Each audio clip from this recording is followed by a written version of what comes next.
अल्हम्दुलिल्लाह अल्हम्दुलिल्लाहि वकफ़ा वस्सलातु वस्सलामु अला सय्यिदिल अंबिया अम्मा बाद अऊज़ु बिल्लाहिस समीइल अलीम मिनश शैतानिर रजीम बिस्मिल्लाहिर रहमानिर रहीम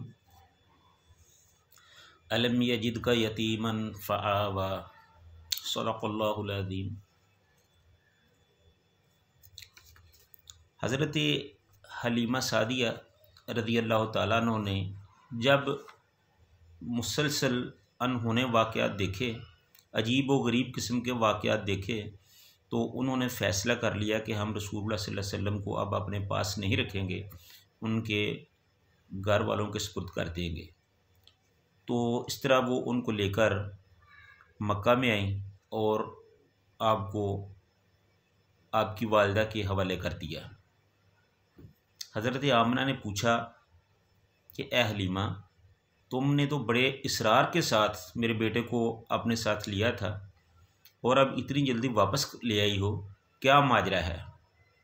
तो उन्होंने कहा कि ए आमना, मैंने जो आपसे कमिटमेंट की थी वो पूरी कर दी है, इसलिए बच्चे को छोड़ने के लिए आई हूँ। हज़रत आमना ने कहा कि हलीमा, जो सच बात है वो मुझे बताओ।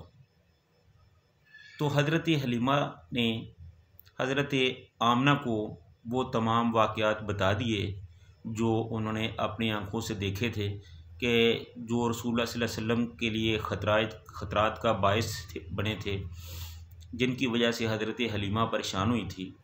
तो जब हज़रत आमना को उन्होंने सब कुछ बताया तो हज़रत आमना खामोश हो गई और हज़रत हलीमा रसूलुल्लाह सल्लल्लाहु अलैहि वसल्लम को मक्का में उनकी वालिदा के पास छोड़कर अपने कबीले में चली गई। जब हज़रत हलीमा अपने घर चली गई तो हज़रत आमना ने मदीना में जाने का फ़ैसला कर लिया, क्योंकि वो काफ़ी देर से मदीना नहीं गई थी, उनके मेके भी मदीना में थे। उसने सोचा कि मैं ख़ुद भी अपने मेका वालों को मिलाऊं और अपने बेटे को भी उनसे मिलवा लूँ। तो वो रसूलुल्लाह सल्लल्लाहु अलैहि वसल्लम को साथ लेकर और उम्मे ऐमन को साथ लेकर मदीना की जानब चल पड़ी। जब वो मदीना में पहुंची तो वहाँ वो हंसी खुशी रह रहे थे।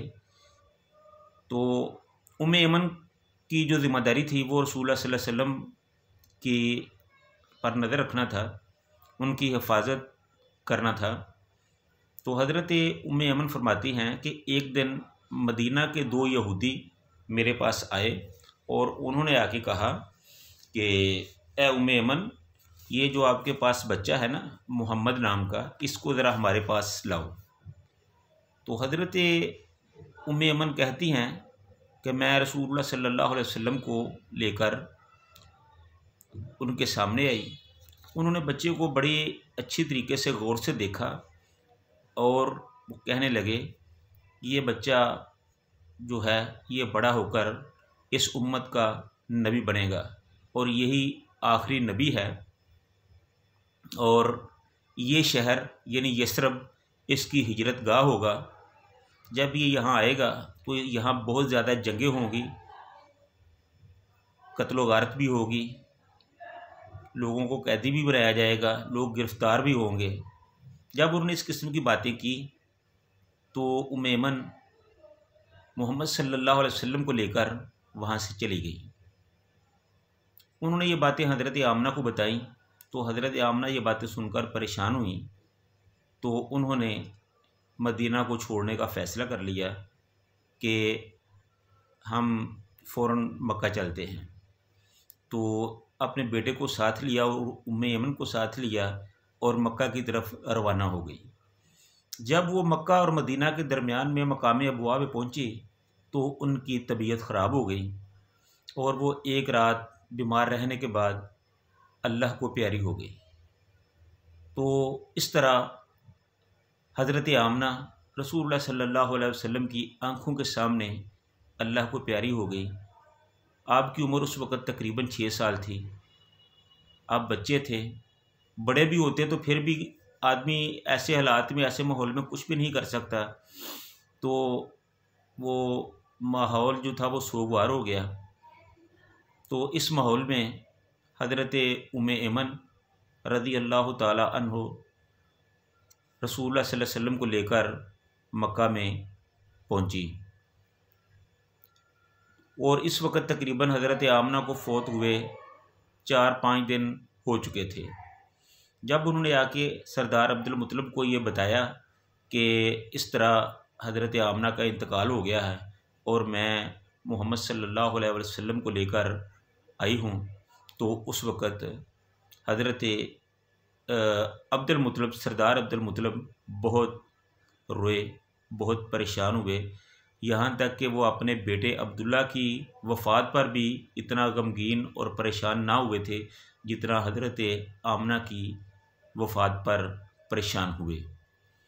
तो इस तरह रसूलुल्लाह सल्लल्लाहु अलैहि वसल्लम वालिद के बाद वालिदा के साया से भी महरूम हो गए। तो ये मेरे अल्लाह की मर्ज़ियाँ हैं। तो इस तरह फिर किसी ने क्या खूब कहा है कि साए पसंद आए ना परवरदिगार को, बेसाया कर दिया उस सायादार को। तो जब वालिदा भी फ़ौत हो गई तो हज़रत रसूलुल्लाह सल्लल्लाहु अलैहि वसल्लम अब्दुल मुत्तलिब की कफ़ालत में आ गए, उनकी निगरानी में आ गए। तो काबा के साए में एक बड़ा कलीन बिछाया जाता था जिस पे अब्दुल मुत्तलिब बैठा करते थे। तो उस कलीन पर कोई और नहीं बैठ सकता था और ना किसी को वो बैठने देते थे।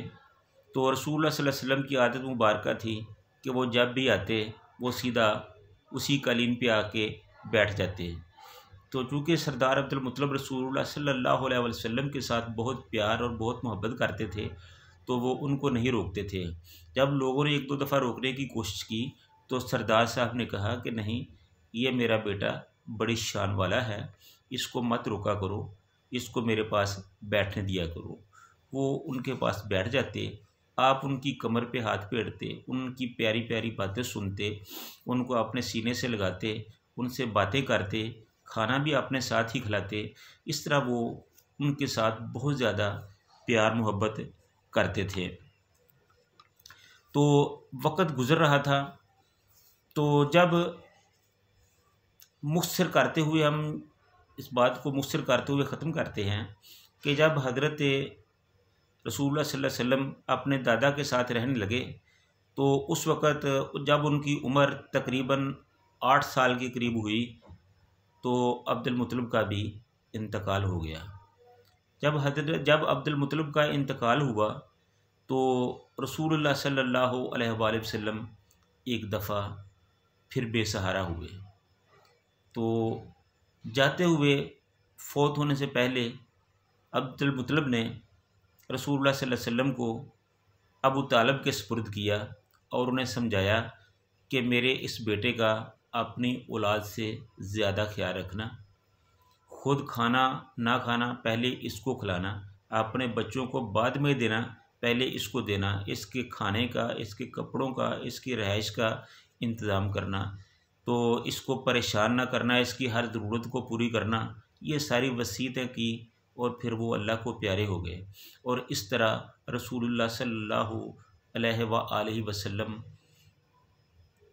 अबू तालिब की कफ़ालत में आ गए। तो उसके बाद जो हुआ फिर इंशाअल्लाह ताला हम उसको आइंदा के प्रोग्राम में बयान करेंगे। फ़िलहाल हम इस प्रोग्राम को इख्तिसार की वजह से यहीं पर ख़त्म करते हैं। तो इंशाअल्लाह आइंदा प्रोग्राम में आगे का वाक़या जो है वो बयान करेंगे। वमा अलैना इल्लल बलागुल मुबीन।